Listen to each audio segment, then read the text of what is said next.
That's dope. So you like a master of blueprints. Yeah, you really are.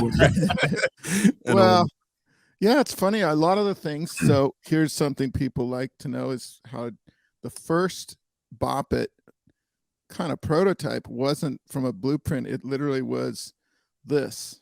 What It's the heck is that? It is, yeah. A lot of people ask that question. You got to look at it the right way or the wrong way. But this was it. Okay, so the story of how did this turn into here. See, I brought props to make it easy. Yeah. How did this? It's backwards, so it's hard to see. How did this turn into this? You know, well, you can kind of see the similarity. There's a pull it, there's a this, and there's bop it. But what this started out is I was doing one of my other freelance clients was Memorex. They did remote control. Well, they did audio equipment, and they hired me to do remote controls for them, like ones you hold. And one of the ideas I had was, what about remote controls for kids that were more fun, like a toy that you could play with? And one of the ideas was called the channel bopper.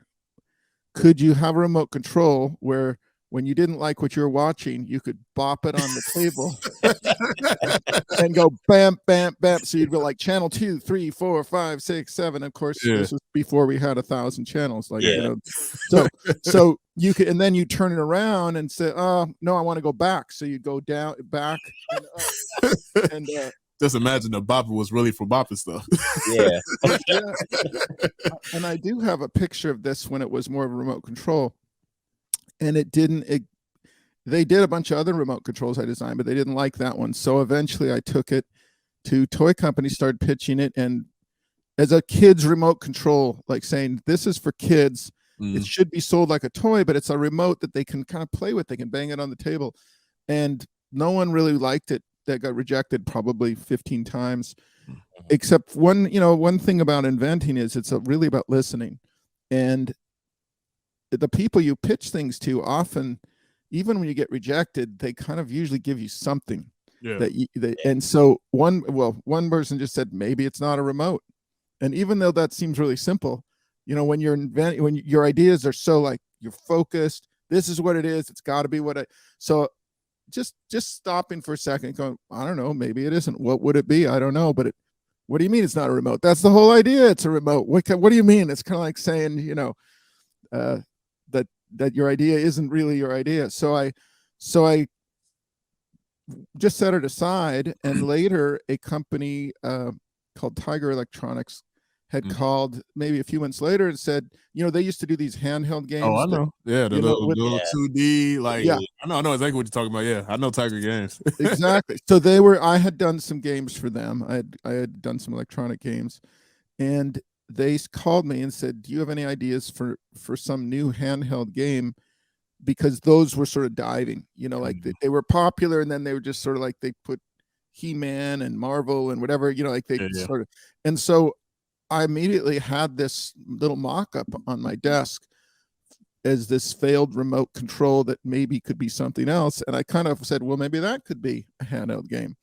And I tried to put a screen on it and kind of thought about it and wasn't quite there. And eventually, through just sort of these little, serendipities that happen, I turned it into, I kind of evolved it into this idea more like the game Simon, where it was with memory. That was too hard, like it's one thing to do memory with lights, but when you had to Simon was the one with the circle and with the colors on the sides and stuff, right? Yeah. Okay. You guys, with memory, right? So you have to remember the sequence.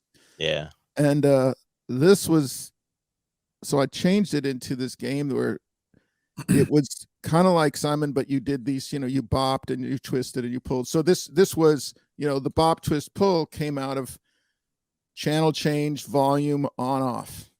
On, off was a pull, channel, volume was a twist. I didn't even notice that till you just twisted it just now.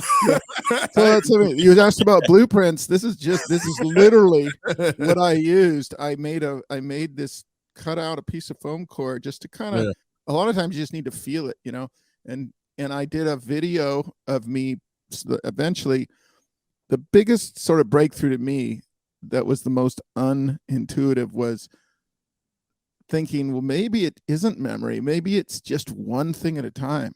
Yeah. You know, would that even be fun? Wouldn't you just never get it wrong? If it told you what to do, you just do it. Well, how fun is that? You know, and I don't know what possessed me to kind of think, well, I don't know, maybe because they're different. And so I did a little test I just recorded a recording that said bop it, twist it, pull it in different you can Google it. You can find me 25 years ago. It's on YouTube somewhere. And it's just doing this thing.